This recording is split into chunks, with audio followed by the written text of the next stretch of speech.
नमस्ते दोस्तों। आज के इस विशेष विश्लेषण में आप सभी का बहुत बहुत स्वागत है।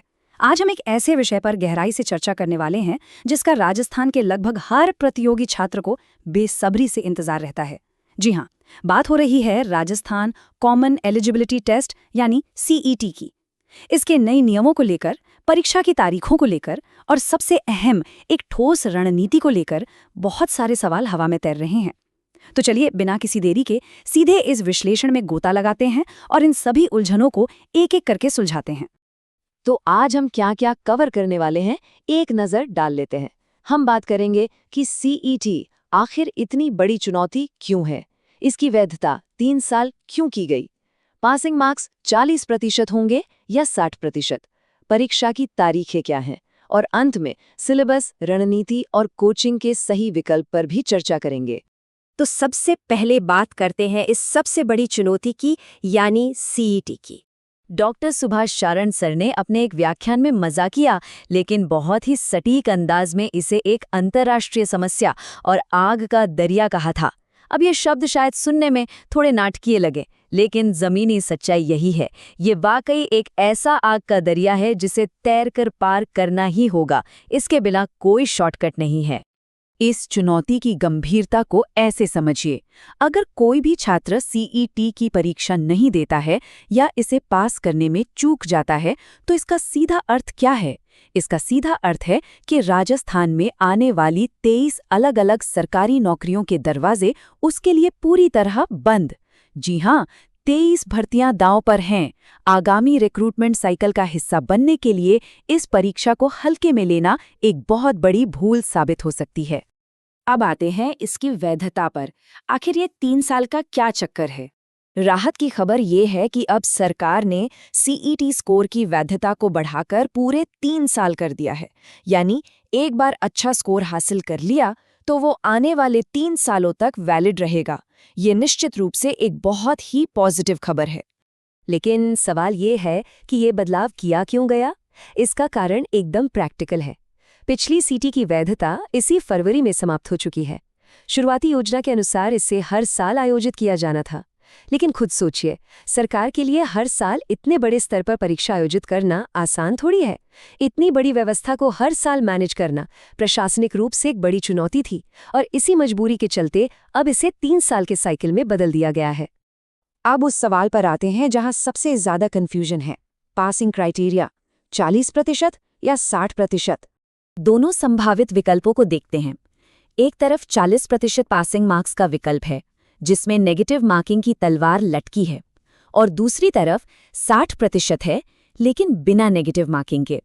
अब अगर सरकार 60% वाला नियम लागू करना चाहे तो उसे एक बहुत लंबी और जटिल फाइल अप्रूवल प्रक्रिया से गुजरना होगा।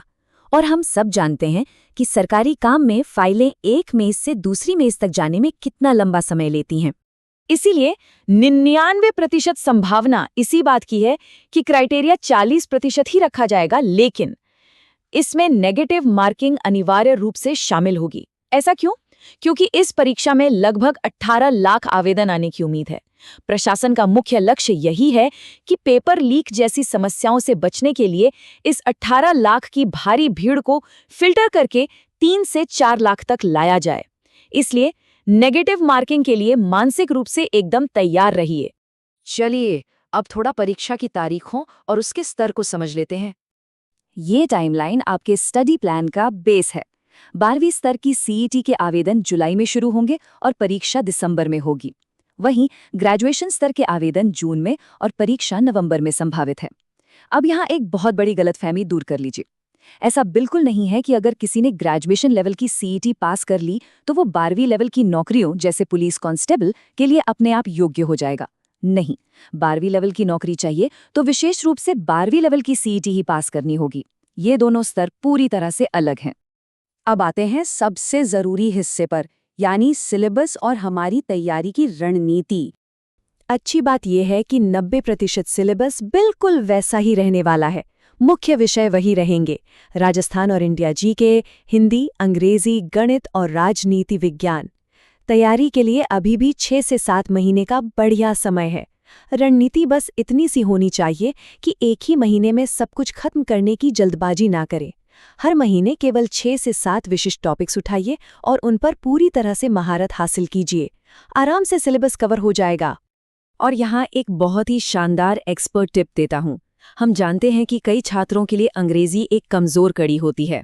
अगर ऐसा है तो अपनी ऊर्जा अपनी हिंदी को इतना मजबूत करने में लगाइए कि वो अंग्रेजी के कम अंकों की भरपाई आसानी से कर दे। और दूसरी बात, पॉलिटिकल साइंस को कभी भी हल्के में मत लीजिए।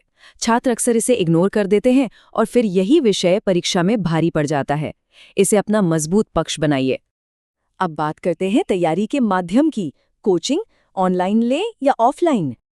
देखिए, अगर आप बिल्कुल नए छात्र हैं जिन्होंने अभी 12वीं पास की है, तो अपने बेसिक्स मजबूत करने और पढ़ाई का माहौल समझने के लिए शुरुआत में 2 से 5 महीने ऑफलाइन कोचिंग जरूर लीजिए।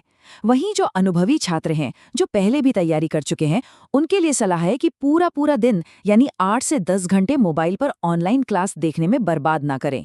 इसके बजाय लाइब्रेरी जाइए और रोजाना केवल 3 से 4 घंटे ऑनलाइन माध्यम से अपने विशिष्ट कमजोर विषयों पर फोकस कीजिए। यही स्मार्ट वर्क है।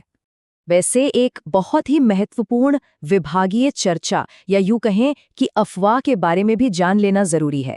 चर्चा ये चल रही है कि राजस्थान पुलिस की भर्ती को सीईटी के दायरे से पूरी तरह बाहर किया जा सकता है। ऐसा इसलिए सोचा जा रहा है ताकि पुलिस विभाग में समय समय पर बिना किसी देरी के भर्तियां हो सकें। ये अभी ऑफिशियल नहीं है, लेकिन इस अपडेट पर हमारी नजर जरूर बनी रहेगी। तो दोस्तों, नियमों, तारीखों और रणनीति पर हमने विस्तार से चर्चा कर ली है। अब सबसे बड़ा और चुनौतीपूर्ण सवाल आपके सामने है।